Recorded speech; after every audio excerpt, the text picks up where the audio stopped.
আসসালামু আলাইকুম। দেশ ও প্রবাসে যে যেখানেই আছেন আপনাদের প্রত্যেককে শুভেচ্ছা জানাচ্ছি। আজকের নতুন একটি প্রতিবেদন দেখতেই পারছেন আমার সামনে একটি আপু আসছে পর্দাশীল অবস্থায়। আসলে আপুর জীবনে কি হয়েছে বা কেন আসছে চলুন কথা বলে জানার চেষ্টা করি।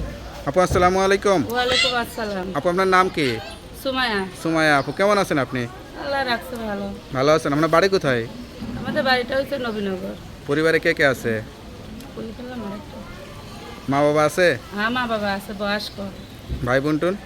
ভাই আছে, বোন আছে। বিয়ে শাদী হয়েছিল আপনার? তাদের বিয়ে হয়ে গেছে। আপনার বিয়ে হয় নাই? আমার বিয়ে হয়েছে, একটা ছেলে আছে।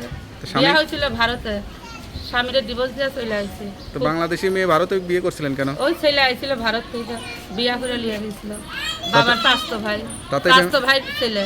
তাতে প্রেমে পড়ে গেছিলেন? আমি প্রেম করি না, বাবা মা বিয়ে দিছিল। কতদিন সংসার করছিলেন? এই 5-7 বছর করছিলাম আমি। মাত্র। তো এখন সেলাই মেশিনে যা কাজ করতাম সব স্বামী লিয়ে জুয়া খেলতো। ছাড়াছাড়ি হয়েছে কতদিন? হয়েছে 2 বছর ধরে। 2 বছর হয়েছে তাই না?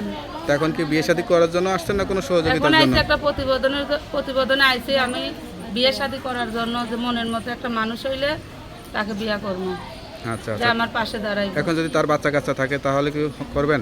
তার বাচ্চা কাচ্চা থাকলে কোনো অসুবিধা নেই। আচ্ছা, আপনাদের কি জায়গা জমি টমি বাংলাদেশে আছে না সব ইন্ডিয়াতে? আছে, ইন্ডিয়া আমার জায়গা জমি আছে, বাড়ি আছে। ওটা কি আপনার? ওটা আমার স্বামীর নামে ছিল, এখন তো ফেলে দিয়ে এসে পড়ছে। মানে হ্যাঁ এক স্বামীর সঙ্গে থাকবেন, ইন্ডিয়া গিয়ে আরেক স্বামীর সঙ্গে না, থাকবেন, এরকম ইন্ডিয়াতে না তো তো? যাবার ওই কথা কয়ে দিলে কেমনি হবে? তো ইন্ডিয়াতে স্বামী থাকে না? ইন্ডিয়াতে স্বামীর উপরে ফেলে দিয়ে এসেই পড়ছি, ডিভোর্স দিয়ে চলে আইতে এসে পড়ছি। ওইখানে ওটু কেটে দেওয়া ওইখানে যাওয়ার আর কোনো না, সুযোগ ইচ্ছা নাই? নাই, যাওয়ার ইচ্ছা নাই।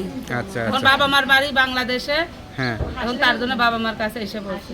আচ্ছা আচ্ছা আচ্ছা। তো চেহারা দেখালে সমস্যা আছে? চেহারা যে আমারে ভালোবাসবে, আমারে বিয়া করবে, তাকেই চেহারা দেখাবো, তাছাড়া কাউকে দেখাতে চান না? তাও আর ইচ্ছা নাই দেখাবার। আচ্ছা আচ্ছা। তো আপনার সঙ্গে কিভাবে যোগাযোগ করবে? এই মোবাইলের মাধ্যমে। নাম্বারটা মুখস্থ আছে? মুখস্থ। তো নাম্বারটা আমার কাছে দেন, আমি দেখে বলে দিই। হ্যালো বিয়ার, শুনলেন এক অসহায় স্বামীহারা আপুর জীবন গল্প। কেউ যদি সত্যিকার অর্থে যোগাযোগ করে বিয়ে শাদী করতে চান এই নাম্বারে যোগাযোগ করবেন। আপুর নাম্বার হচ্ছে 01343454726। নাম্বারটা খোলা থাকে তো? হ্যাঁ। যাক, নাম্বার খোলা রাখবেন। অবশ্যই 5 ওয়াক্ত নামাজ কালাম পড়ে আল্লাহর কাছে চাইবেন, আল্লাহ আপনার মনে আশাটা পূরণ করবেন। ইনশাল্লাহ আমি 5 ওয়াক্ত নামাজই পড়ি। আপু ভালো থাকেন, দোয়া করি। আসসালামু আলাইকুম।